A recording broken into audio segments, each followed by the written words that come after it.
A man sits frozen on a wooden porch, staring into something no human mind should accept. At his feet lie the severed hand and foot of his young daughter.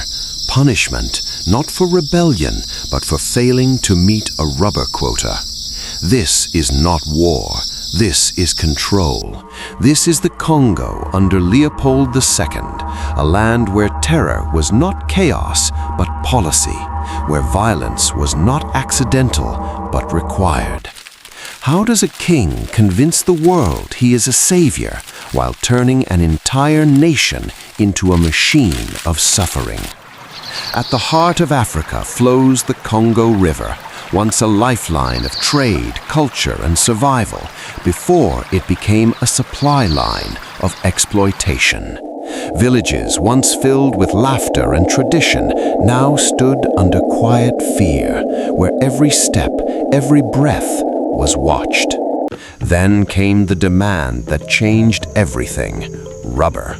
Not gold, not land, but a substance that would fuel the modern world. The invention of the pneumatic tire turned rubber into global obsession and the Congo into a prison. Orders were simple: meet the quota or face the consequences, and the consequences were unimaginable. Men were taken deep into the jungle, forced to bleed trees dry while their families were held hostage. Days turned into weeks, hunger gnawed, bodies collapsed, but still the quota remained.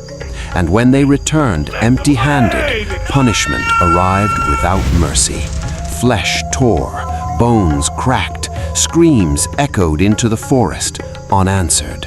But even that was not enough. The system demanded proof. For every bullet fired, a hand had to be returned.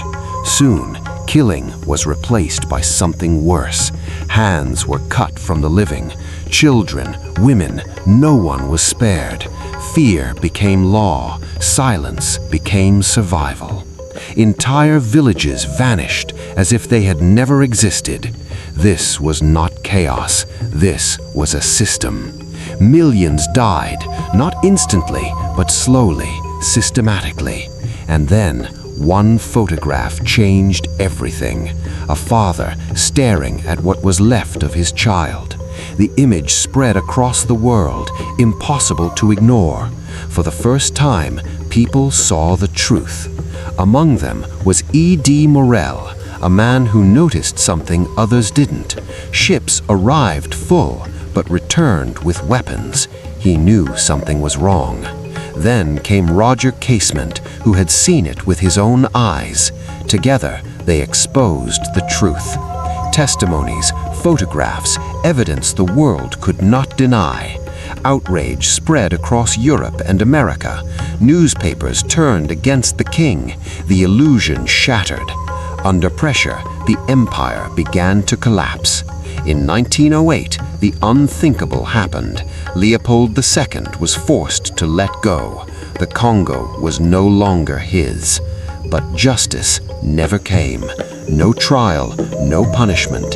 He died wealthy, respected, untouched, while the Congo remained broken. The land healed, but the memory did not. Beneath the soil, millions of stories remain buried. The empire collapsed, but the silence it left behind still echoes today.